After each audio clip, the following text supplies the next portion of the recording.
Hello दोस्तों, कैसे हैं आप लोग। ट्रेड विद मेरा चैनल में आप लोगों का बहुत बहुत स्वागत है। आज के इस वीडियो के अंदर हम एनालिसिस करने वाले हैं टाटा मोटर्स के ऊपर। ये एनालिसिस क्यों कर रहे हैं? क्योंकि हमारे एक सब्सक्राइबर ने पूछा था कि सर टाटा मोटर के ऊपर आप एनालिसिस करिए, बताइए कि क्या कर सकते हैं, किस तरफ जा सकता है, क्या वजह है कि वो अभी ऊपर निकल नहीं रहा है, काफ़ी रुका हुआ है। टाटा मोटर्स एक ऐसा स्टॉक है जो कि बाकी लोगों ने तो काफ़ी ऊंचाई तय कर ली, लेकिन वो जगह पे रुका हुआ है।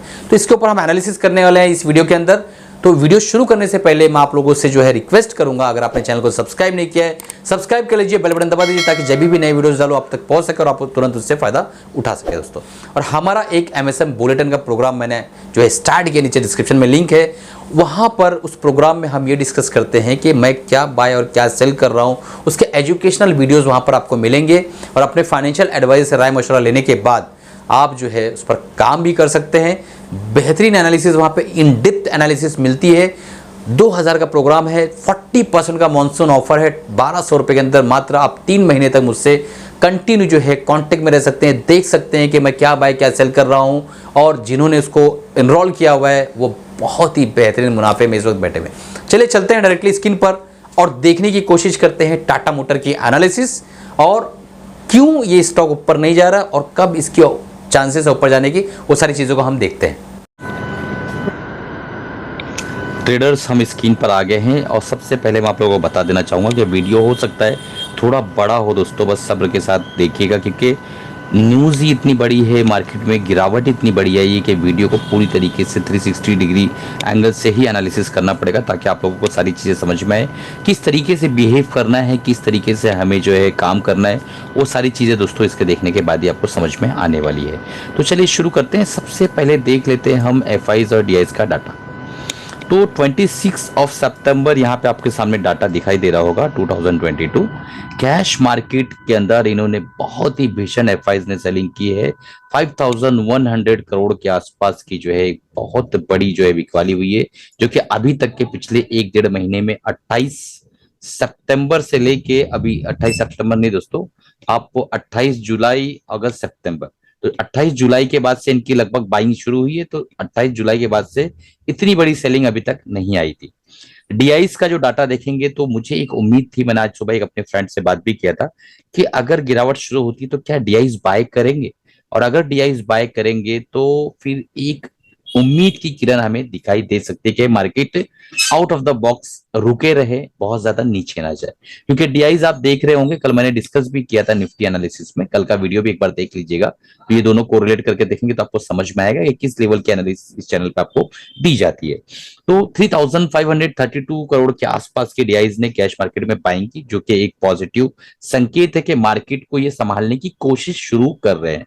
क्योंकि अभी तक 50 करोड़, 100 करोड़, 200 करोड़ के लोग सेलिंग करते थे, बहुत ज्यादा सेलिंग भी नहीं कर रहे थे और बाइंग तो बिल्कुल ही बंद थी। तो बाइंग यहाँ पे इन्होंने स्टार्ट की, ये एक अच्छी, एक पॉजिटिव पॉइंट है हमारी मार्केट के लिए। स्पेशली एफआईज ने इंडेक्स फ्यूचर के अंदर 941 करोड़ के आसपास की जो है बाइंग की है। इंडेक्स ऑप्शन के अंदर इन्होंने बाइंग की है 9700 करोड़ के आसपास। तो एक ये बहुत बड़ा डाटा निकल कर आ रहा है कि इतनी बड़ी बाइंग इन्होंने की है। अब देखने वाली बात है कि इतनी बड़ी जब बाइंग होती है तो मार्केट के अंदर कुछ तेजी ऊपर की तरफ या नीचे की तरफ, ठीक है, बड़ी तेजी दोनों तरफ आने की संभावना रहती है। तो आप देख पा रहे हैं कि इन्होंने यहाँ पे कैश में सेलिंग की है और यहाँ पे बाइंग की है।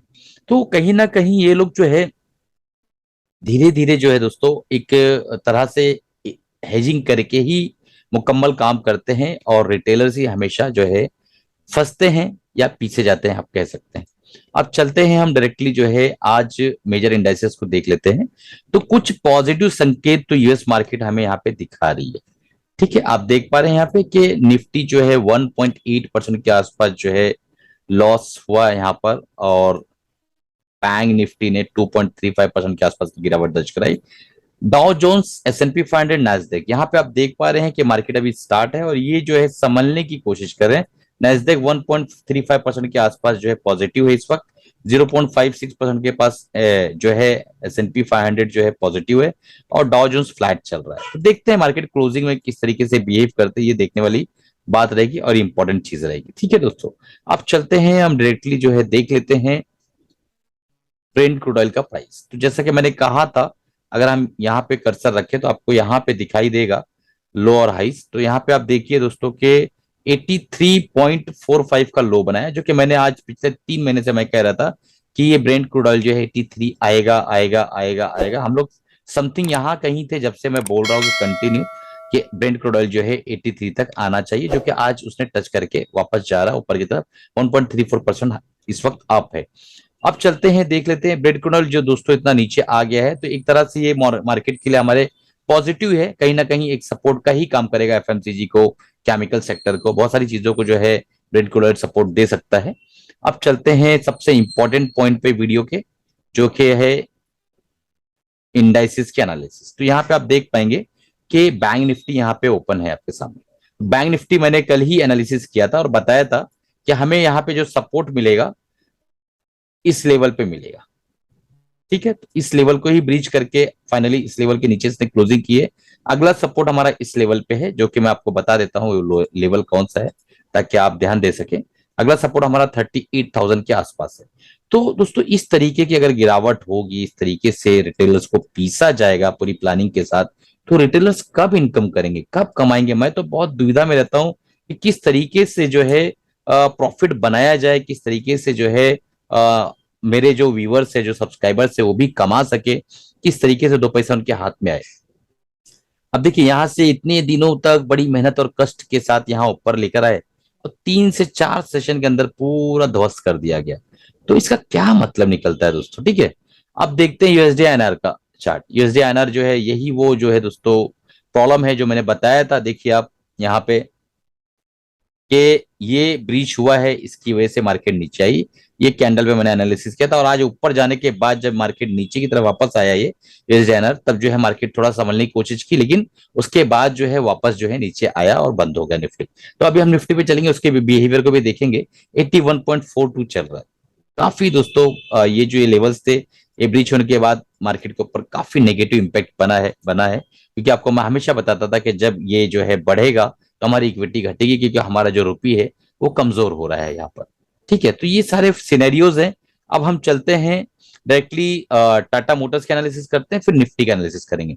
निफ्टी का एनालिसिस बिना देखे मत जाइएगा दोस्तों। देखिए अब यहाँ पे अगर हम यहाँ से देखें, पहले हम ये देखते हैं कि ट्रेडर्स के लिए क्या है।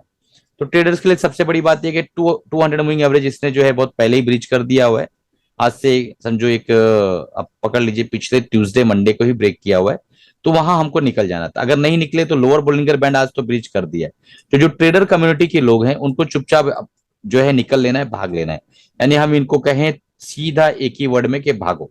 ठीक है, ट्रेडर्स हैं तो भाग लो। आपको नीचे के लेवल पे माल मिलेगा, या हो सकता है कल कुछ रिकवर कर जाए, लेकिन वो कल की बात कल है। बट अभी जो एनालिसिस करने के बाद ये पता चल रहा है कि अगर आप ट्रेडर्स हैं तो ये 200 मूविंग एवरेज के नीचे आ गया है और साथ ही साथ लोअर बोलिंगर बैंड को भी ब्रीच कर दिया है। तो हमें भाग लेना चाहिए। अब मैं यहाँ से ये हटाता हूं बॉलिंजर बैंड, और अब हम एनालिसिस शुरू करते हैं दोस्तों इन्वेस्टिंग के हिसाब से कि आप किस तरीके से हमें इन्वेस्टिंग करना है। तो आप यहाँ पे क्लियर कट समझ पाएंगे, कहीं ना कहीं यहां से एक सपोर्ट लिया इसने, यहां से एक सपोर्ट लिया, यहां से एक सपोर्ट लिया। तो यहाँ पे सपोर्ट की संभावना बन सकती है। ठीक है, तो अगर और यहाँ पे एक बार रेजिस्टेंस, यहाँ पे एक बार रेजिस्टेंस, यहाँ पे एक रेजिस्टेंस। तो अगर हम यहां से एक डिमांड जोन ढूंढने की कोशिश करें तो इस लेवल से लेके इस लेवल के बीच में आप समझ लीजिए ना, 375 से लेके और 350 के बीच में ये वो लेवल है जहां पे हमें अपनी इन्वेस्टिंग को इनिशिएट करना है, अगर इन्वेस्ट करना है तो। और अगर ऊपर के लेवल पे आपने लिया है और आपकी है ताकत, 2-3 साल बर्दाश्त कर सकते हैं, तो आप जो है इस लेवल पे ना भागे बल्कि रुके रहें, क्योंकि बहुत करीब आ चुके हैं हम डिमांड जोन के। अगर डिमांड जोन को ब्रेक करता है तो उसके बाद निकलने के बारे में आप सोच सकते हैं। ठीक है, अगर आपको फंड की एनालिसिस जरूरत है अर्जेंट तो। और 28.67 के आसपास जो है हमारा आरएसआई आ चुका, जो कि बता रहा है कि हम जो है ओवर सोल्ड हो चुके हैं। ठीक है, तो मुझे ऐसा लगता है कहीं ना कहीं इस एरिया के अंदर एक जो है डिमांड क्रिएट होते हुए नजर आएगी। इस एरिया में आता है तो आपको इनिशिएट करना है, अदरवाइज यहां से अगर रिवर्स होने की कोशिश करता है, एक बुलिश कैंडल अच्छा दिखाई देता है और 200 मूविंग एवरेज के ऊपर आके सस्टेन कर लेता है, फिर आप अपनी इन्वेस्टिंग को शुरू करिए। लेकिन अगर सिनेरियो 1 के अंदर अगर यहाँ पे आप बाइंग करते तो आपका ये स्टॉप लॉस होगा 320 का। अगर आप 200 मूविंग एवरेज के ऊपर अगर आप इनिशिएट करते हैं अपनी इन्वेस्टिंग जर्नी को, तो 200 मूविंग एवरेज से जस्ट 5% नीचे आपका स्टॉप लॉस रहेगा। इस चीज को आप याद रखिएगा, ठीक है। इन्वेस्टिंग को आपको कब बढ़ाना है, बहुत ज्यादा इन्वेस्टिंग जो आप करते हैं कब करना है, वो इस ट्रेंड लाइन को जब ब्रीच कर देगा ये स्टॉक, उस वक्त आपको अपनी इन्वेस्टिंग के अंदर जो है पिरामिडिंग करना है, बढ़ाना है। तो इस तरीके से इसके अंदर काम करना है। ट्रेडर कम्युनिटी के लिए मैं अभी भी कह रहा हूं कि यहाँ पे कुछ बचा बचा नहीं है दोस्तों। तो जो भी आपके पास प्रॉफिट है बुक कर लीजिए, अगर बहुत ज्यादा लॉस नहीं हो रहा है तो मुझे ऐसा लगता है कि आपको स्टॉप लॉस लेके निकलना चाहिए। तो यहाँ से अगर रिटेस्ट करता ऊपर की तरफ आता है तो 200 मूविंग एवरेज को तोड़ना अभी फिलहाल इतना आसान नहीं है, इतना जल्दी नहीं टूटेगा। वजह है उसके पीछे, मैं आपको बता देता हूँ कि यहाँ से देखिए कंटिन्यूअस 200 मूविंग एवरेज सीधा एक सीड में गया, फिर यहां से कंटिन्यू फ्लैट होते होते अभी भी थोड़ा सा ऊपर जाने की कोशिश की, अगेन फ्लैट हो रहा है। तो जब 200 मूविंग एवरेज फ्लैट होता है किसी भी चार्ट के अंदर, तो वो आपका 6 से 7 महीना 8 महीना खा जाता, नहीं यकीन होता तो जाकर बहुत सारे चार्ट देख लीजिएगा और उसके बाद आके कमेंट कर दीजिए कि लर्निंग कैसी लगी। दोस्तों चैनल को सब्सक्राइब नहीं किया तो सब्सक्राइब कर लीजिए। अब चलते हैं निफ्टी में, उससे पहले मैं आपको अनाउंसमेंट करना चाहूंगा जो भी मैं बाय सेल करता हूँ, ऐसे सिनेरियो में मैं क्या बाय सेल कर रहा हूँ, उसको मैं जो है वीडियो फॉर्मेट है, एमएसएम बुलेटिन हमारा एक प्रोग्राम है, उसके अंदर जो वीडियो फॉर्मेट में मैं as a learning educational video बना के डाल देता हूँ। 2000 रुपीज इसकी फीस है। 3 महीने तक जो भी मैं बाय सेल कर रहा हूँ आप उसको देख सकते हैं।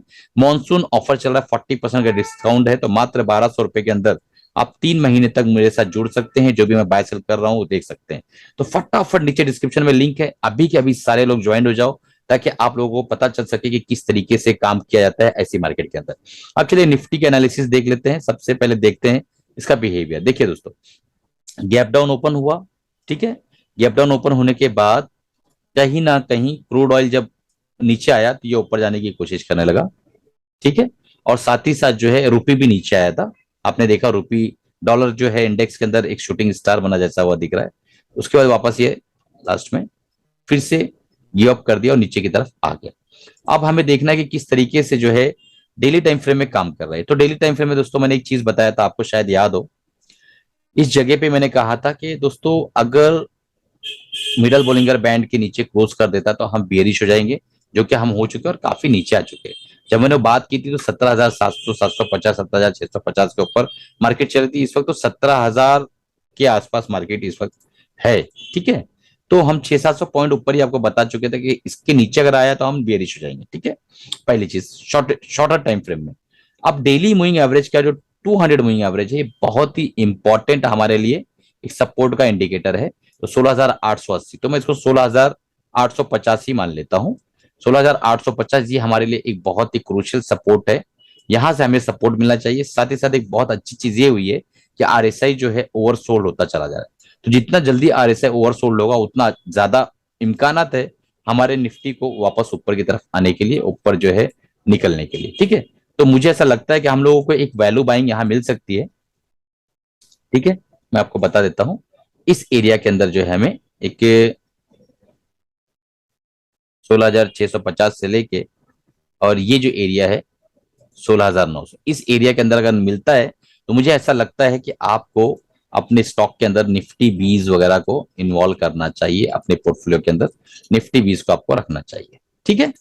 तो ये एरिया के लिए वेट करिए। ये एरिया मुझे ऐसा लगता है कि इस हफ्ते में इसको निपटाना चाहिए, काम फटाफट निपटाए, क्योंकि खास कर जो बिहेवियर है जो मैं देख पा रहा हूँ इस वक्त, शायद आप उसको ना समझ पाए, क्योंकि उसको समझना है दोस्तों तो फिर मेरा जो प्रोग्राम है एमएसएम बुल वो आपको करना होगा, तो आपको समझ में आएगा एमएसएम बुल क्या है। जो है उसके अंदर मैं सारी चीजें समझाता हूँ, बिहेवियर वगैरह सारी चीजें। तो यहाँ पे आप देख पा रहे हैं बहुत तेजी के साथ ही नीचे आया है। तो इसका जो बिहेवियर बता रहा है कि कुछ तो इसको अर्जेंसी है तेजी के साथ नीचे के ऊपर जाने की। तो ये बहुत इंपॉर्टेंट है, देखते हैं कि मैं सही होता हूं कि नहीं आने वाले दिनों में, क्योंकि जब कोई चीज तेजी के साथ नीचे ऊपर आती है तो उसका बाउंस बैक बहुत तेजी के साथ होता है। कहाँ तक होगा, कितना ऊपर होगा, वो सब देखने की बात है। वीकली टाइम फ्रेम में अगर देखें तो हमारा जो एक ट्रेंड लाइन था, रेजिस्टेंस की ट्रेंड लाइन जो मैंने हमेशा बता रहा था मैं आपको, देखिए यहां से आप देखेंगे तो ये हो चुका है ब्रीच और हम अब आगे हैं नीचे, ठीक है। तो वीकली टाइम फ्रेम में जो रेजिस्टेंस की ट्रेंड लाइन थी वो भी ब्रीच हो गई है। और मंथली टाइम फ्रेम में अगर हम जाएं तो मंथली टाइम फ्रेम में आपको दिखाई देगा कि कहीं ना कहीं हमारा जो फ्लैग है, जो मैंने आपको बताया था बहुत दिनों से, मैं उसको कंटिन्यू बता रहा हूं, हमारा फ्लैग है उसके लोअर बॉर्डर को कहीं ना कहीं ये टच करता हुआ मुझे नजर आ रहा है, ठीक है। देखिए अब ये अगर नीचे आया लंबे टाइम फ्रेम के इसको बियरिश होना है तो ये एरिया तोड़ने के बाद फिर इसको जो है दोस्तों 15,500 तक 600 तक आना पड़ेगा, अगर फ्लैग को तोड़ना है तो, जो कि काफी संभावना कम लग रही है। लेट्स सी किस तरीके से काम करती है मार्केट, किस तरीके से जो है दिशा तय होती है, 1 2 दिन 3 दिन के अंदर क्लियर हो जाएगा। और मैं आपको डिस्क्लेमर देना चाहूंगा कि कोई मेरी तरफ से बाय या सेल रिकमेंडेशन नहीं है, बस सिर्फ और सिर्फ एनालिसिस है, मेरे अपने थॉट्स है, जो मेरा ओपिनियन है वो मैं आपको बता रहा हूँ। आप अपनी तरफ से अपना ओपिनियन और अपने ड्यू डिलिजेंस से अपने फाइनेंशियल एडवाइस से राय मशवरा लेने के बाद जो है दोस्तों काम कर सकते हैं। और कल के लिए इंट्राडे के लिए मैं आपको बताऊं किस तरीके से काम करने वाला हूं मैं। देखिए, निफ्टी ने क्लियर संकेत दिए हैं कि दोस्तों ये गैप गैप डाउन हुआ है, तो ये गैप है जो कि पेंडिंग है, फिल करना है। ये इसने एक हाई बनाया है और उसके बाद इसने एक लो बना दिया है, ठीक है।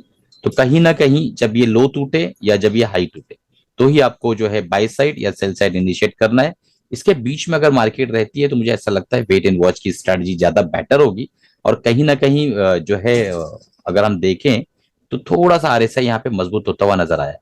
तो देखते हैं किस तरीके से काम करना है। तो मैं आपको एक बार फिर से समझा देता हूँ कि इसके हाई के ऊपर यानी 17,180 के ऊपर जब जाता है निफ्टी तो हमें बाय की तरफ लॉन्ग होना है।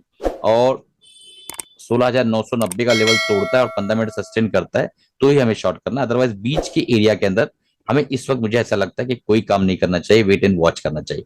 बाकी ऑप्शंस के अंदर तो कई सारी स्ट्रेटजीज जो अगर बीच में रहता है तो भी आप प्रॉफिट बना सकते हैं। तो आप अपने हिसाब से अपने ड्यू डिलिजेंस अपने फाइनेंशियल एडवाइजर मशवरा लेने के बाद अपना अपना काम कर सकते हैं दोस्तों। चलिए इसी के साथ अलविदा चाहता हूँ, कमाते रहिए, कुछ अपना और अपनी फैमिली का ख्याल रखिए। अगर वीडियो पसंद आया लाइक करिए, अपने 3 दोस्तों को शेयर करिए और चैनल को सब्सक्राइब नहीं किया सब्सक्राइब कर लीजिए, बेल बटन दबाइए।